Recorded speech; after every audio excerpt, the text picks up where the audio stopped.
It's a dark night. Dark night. It's a dark night.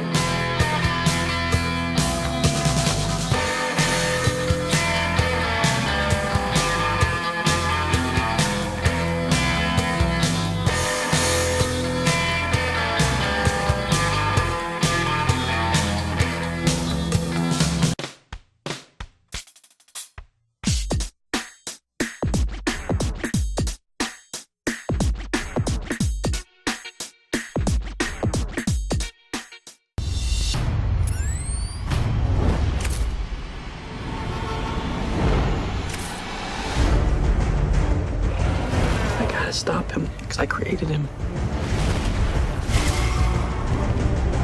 That's not your job. Maybe it is.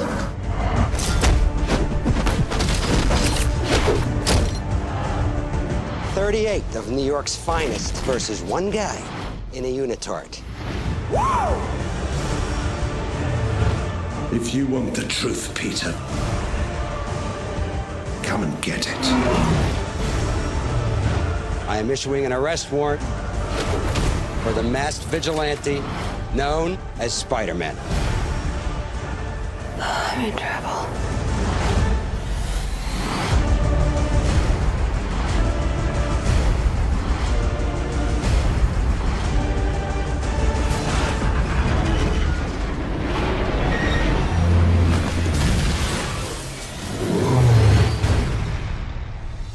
Hey everyone, and welcome to this week's movie review of The Amazing Spider-Man, starring Andrew Garfield, Emma Stone, and Dennis Leary. I'd just like to start this review off by saying that there will be spoilers, so if you haven't seen the movie yet, click the back button now. I usually don't give away points in films, but since I will be drawing from the original films to compare and contrast, I will have to spoil some things about the reboot, so you've been warned. Personally, I never saw the point to this reboot. A reboot is required when a franchise has ended or has become stale. Sam Raimi's series was slated for 6 films, so it wasn't anywhere near done, and it wasn't stale given that the reboot failed to touch the original film at the box office. Often a reboot is required when an entry in a franchise or a single film such as the 2003 Hulk happens to be so bad on all fronts that it is best to simply start all over again. Ignorant people may cite Spider-Man 3 as a reason to justify a reboot, but the third film was by no stretch a bad movie. It was technically sound and a solid movie in the franchise, and performed rather well. Was it the best in the series? No, as that title belongs to the stellar Spider-Man 2. Were there issues with the film? Yeah, sure. Were those issues Sam Raimi's fault? No, as you can throw the blame to Sony for that one, and their constant interfering of the third film's original script. So, with that out of the way, we can see that there was no real legitimate reason for a reboot. Others may try to argue that Sam Raimi simply lost his touch because of internet rumors about the original plans for the fourth movie involving a female Vulture character. To believe this is to basically embrace stupidity.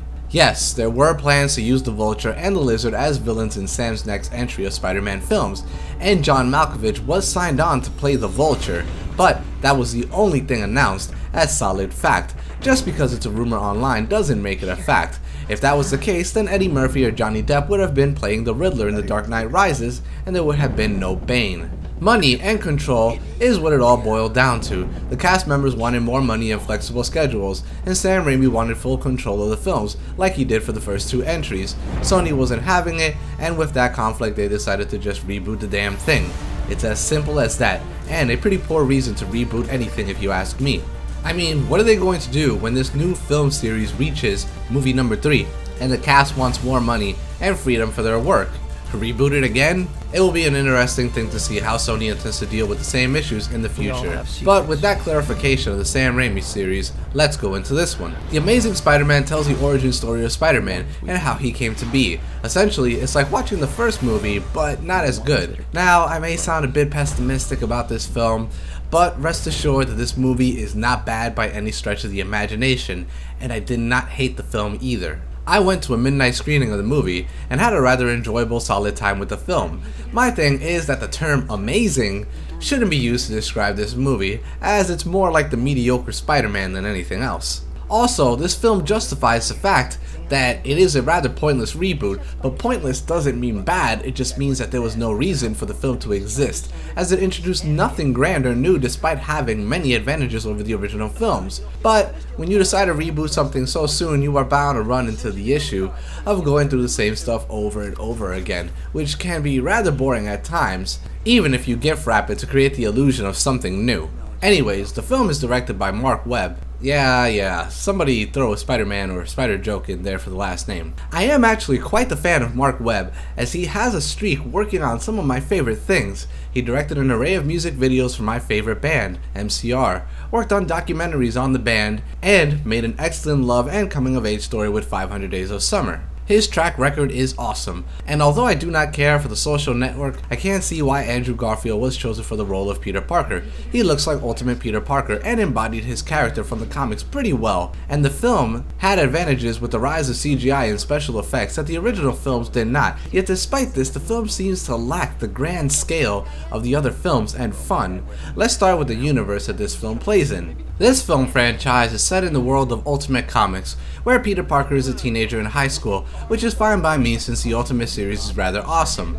The problem here is that the film can't seem to make up its mind on which universe it wants to embrace, and thus starts taking from other comic book lines. But when you just blindly do that, you start to compromise one comic line or simply mess them all up together. This movie is set in the Ultimate Universe, but Gwen Stacy is the first love interest? That is a problem since Mary Jane is the first love interest in Ultimate and not Gwen Stacy. Gwen is the first in Amazing, but that's not the world we are living in, is it? The Proto-Goblin is also in the movie, who is not even a part of Ultimate or Amazing. The producers of this film have come out and said that he is not the Proto-Goblin, but when you put the character in the film and his name is the same from the comics, then that still makes him the Proto-Goblin. All it means is that the ass monkeys behind the camera did not wish to acknowledge it.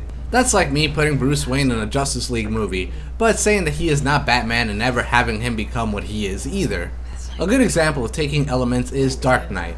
While it borrows elements from other comics, it primarily sticks to the comic The Long Halloween. This is not the case for The Amazing Spider-Man. It's just a clustered mess that boggles the mind. I also have a love-hate relationship with Spider-Man in this film. I like how Andrew Garfield brought Ultimate Peter from the comics to the big screen, but there was no need to make him this silent emo kid. Oh, and before anyone decides to lecture me about it, Peter Parker in Spider-Man 3 was not emo. In all versions of the symbiote storyline, the suit causes aggression in the host and results in a negative change in the host's demeanor. Hence the way Peter Parker acted in the third film, and his jerk-like persona. It happened in Amazing, it happened in the original animated series, Spectacular Spider-Man, and even in the Ultimate series, so blow me. But in this film, there is simply no reason to actually be that emo. However, I did like the greater insight into Peter Parker's life and the people involved in it, and I also enjoyed the smirky humor Garfield brought to the film. His Spider-Man is also a joking and big mouth Spider-Man, which was nice to see, but it's not like we didn't see that before either. If I was misinformed, I would think that Sam Raimi's Spider-Man didn't make jokes either. What's your name, kid? The human spider. The human spider, that's it? That's the best you got? Yeah. Oh, that sucks. Jig's up, pal. I don't want to hurt you. Leave now. I guess you haven't heard. I'm the sheriff around these parts. Okay. Uh-oh.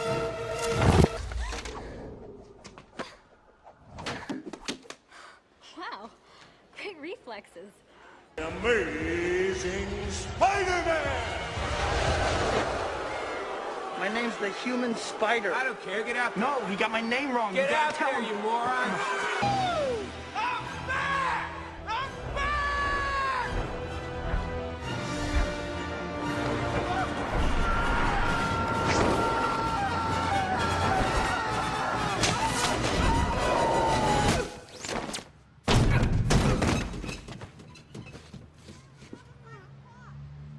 My back. Oh, my back. What are you doing up there? Staying away from you. Cool Spidey outfit. Thanks. Here's your change! That's a cute outfit. Did your husband give it to you?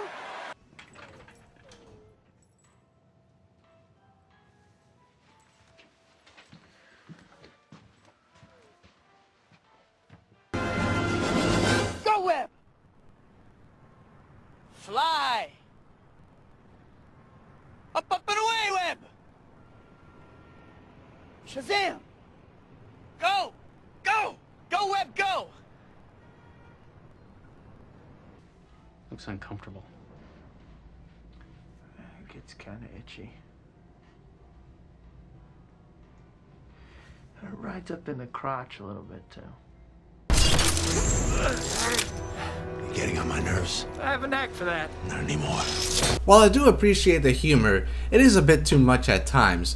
Often you will have dramatic moments that are ruined by ill-timed humor. It's not that the humor isn't funny, it is. But when timed wrong, you remove all tension from the dramatic moments. Here are a few examples. During the film's excuse for an argument between Uncle Ben and Peter, Peter attempts to storm out of the house. Due to the fact that he cannot control his powers yet, he shatters the glass of the front door on his way out. The audience laughs, yet the reaction of the characters is tension-filled, which is also the intent of the scene given that Uncle Ben is about to die.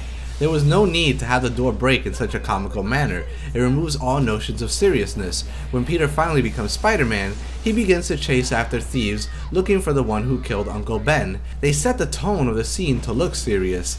And while I get one or two jokes showcasing Spider-Man's smart-ass nature, there is no point in making the entire scene a gag. Again, it removes all tension, which equals out to the audience member not giving a shit about the scene in question. It is simply funny when it should not be, especially when the film is trying to steal its tone and style from Dark Knight. That's another thing that got me about this film, is where they are clearly stealing their motivation from. Batman is not Spider-Man and Spider-Man is not Batman, so there is no reason why their worlds should collide or borrow from each other. This new Spider-Man is darker and colors are deeper as it visually invokes something more serious, even though the constant jokes in the film say otherwise. While life itself can be dark at times, we have to remember what we are seeing is a Spider-Man film, and Spider-Man is a rather colorful world, which is something Sam Raimi brilliantly captured. Spider-Man is bright and vibrant, not gloom and doom. That's why darker storylines tended to stand out more in Spider-Man, because things are usually bright and colorful.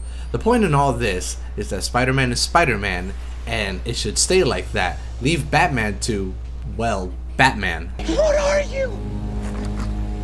I'm Batman. I also wasn't high about how weak Spider-Man was in comparison to the original films.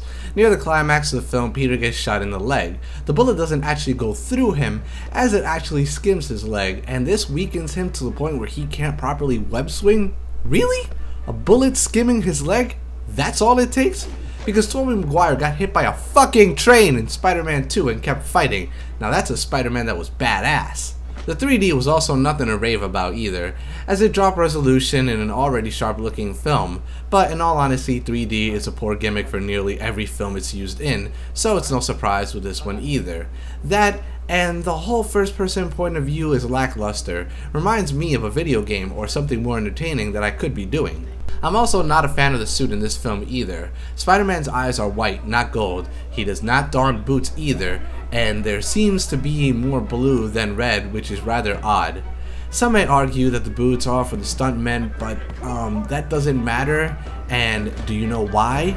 Because they managed to do stunts in the original film and didn't need to add boots to the suit.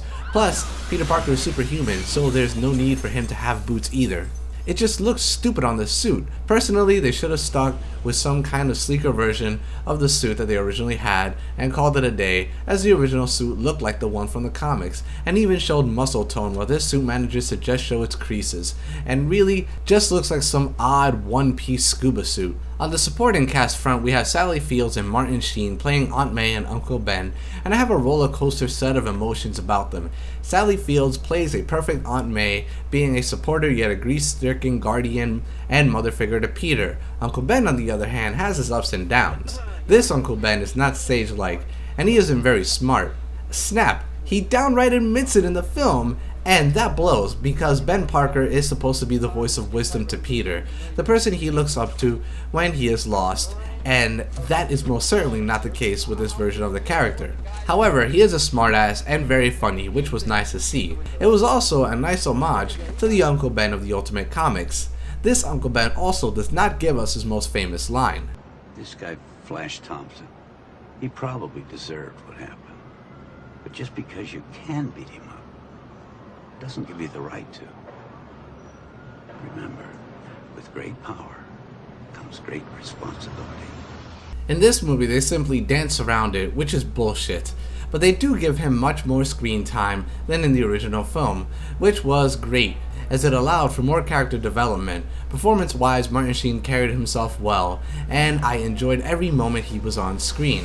If it wasn't for the poor way his execution of the film was handled, he would have been my favorite character in the film.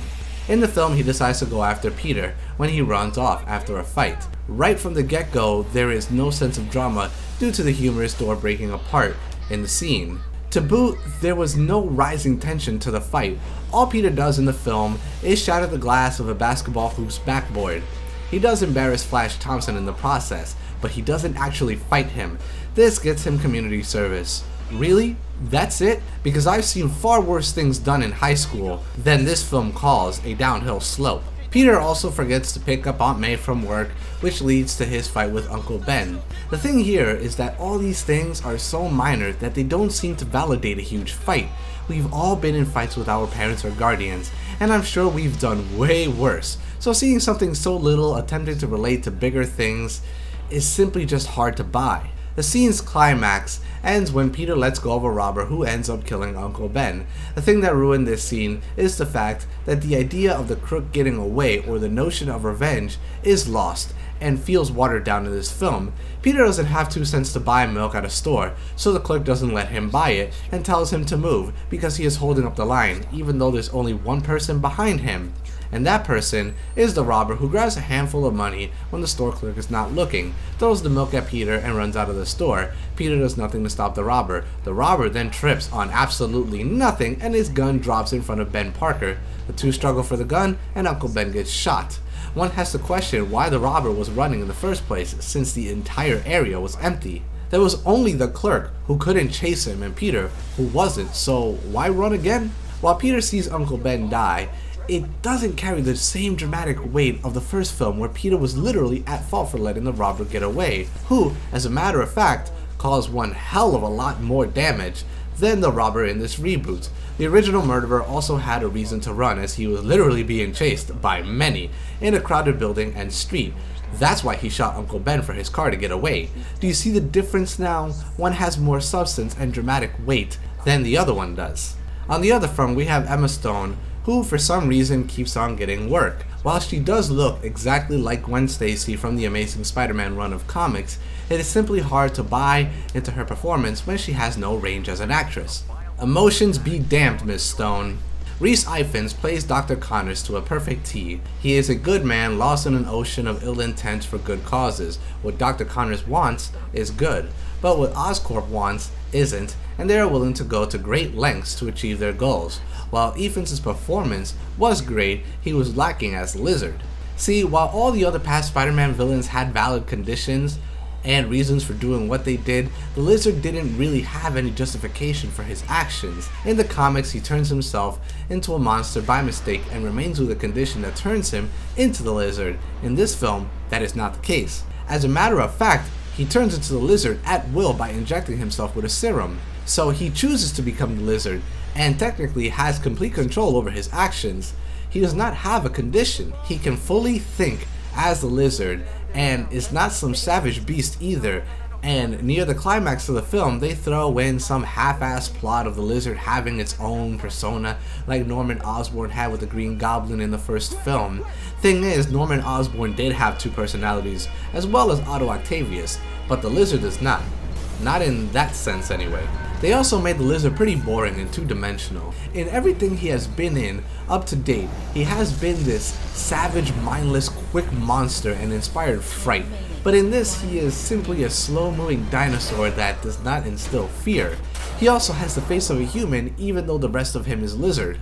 To an extent, I can understand this, as that was the way the Lizard looked in The Amazing Spider-Man issue number 2, but the accepted look of the Lizard has been the Todd McFarlane look for over 20 years now, so why they went with this one is beyond me, because even in the Ultimate Universe, you know, the one that they're playing with, the Lizard looks like the McFarlane version.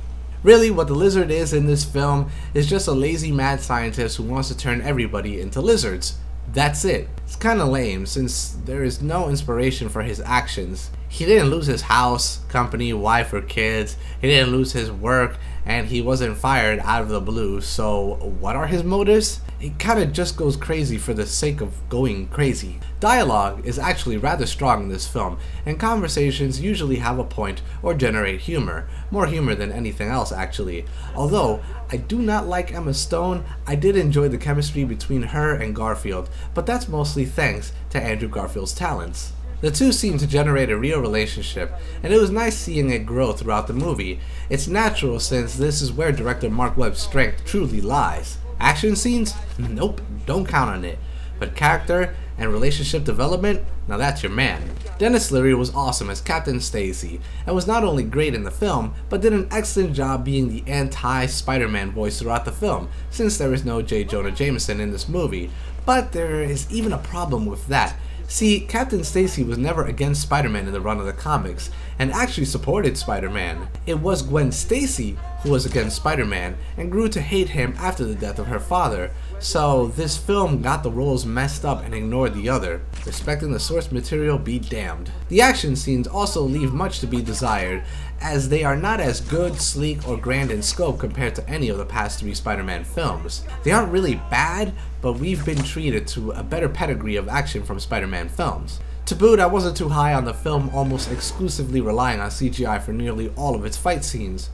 There is almost no use of practical effects or a combination of CGI and practical effects like the original trilogy or films like District 9 for example. It's almost all pure CGI, which leaves a lot of heart to be desired. The pacing of the film also varies, from awesome to downright boring. It takes 45 minutes for Peter to get his powers, and a little over the hour mark before he becomes Spider-Man.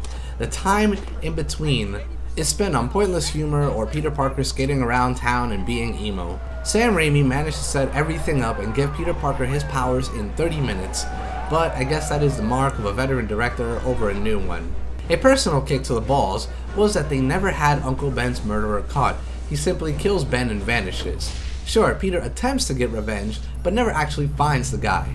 That blows due to the fact that, without catching the killer, you don't clearly get the idea of power and responsibility through, and you skip an entire story arc.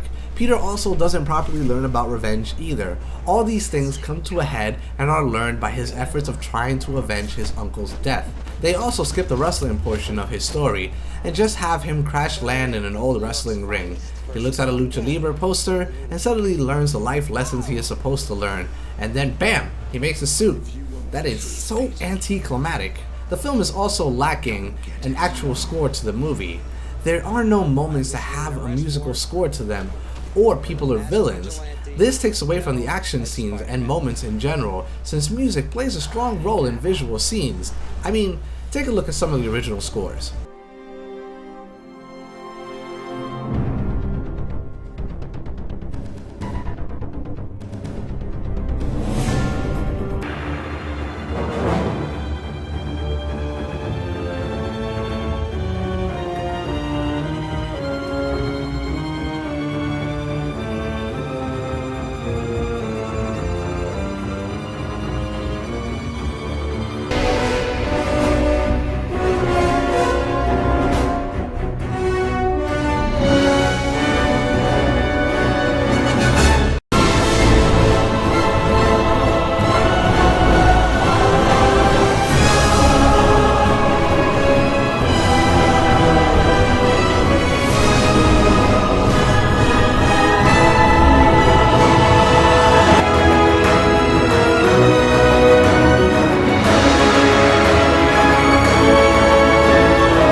a real score adds to the grand scheme of things, instead of adding dubstep.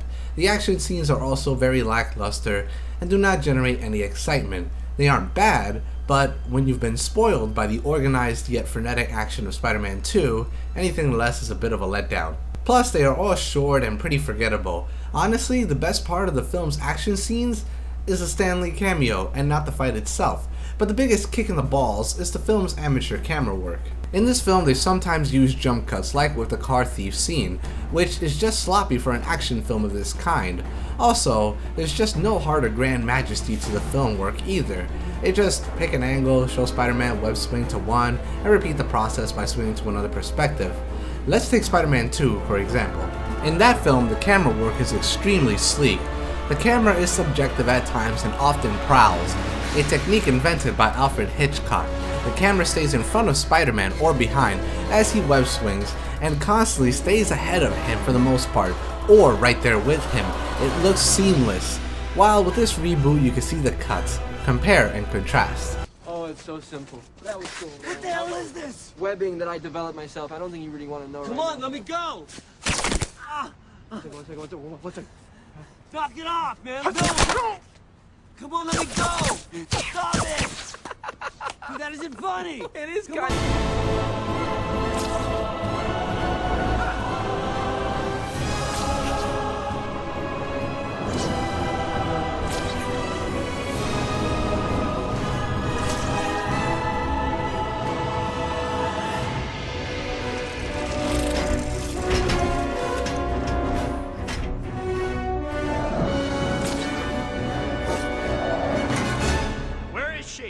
Now take a look at how sleek the camera work is in this scene and how music adds to it.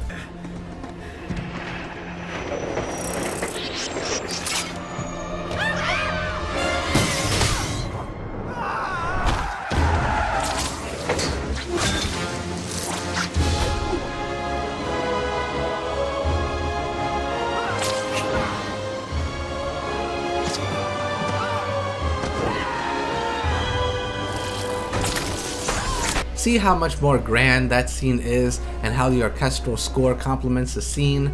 None of that is featured in this reboot, but don't let that deter you from the movie. My experience with it is simply from a fan who grew up with the series in various mediums, but to the average movie patron or somebody who knows less, the movie should suffice for a solid time.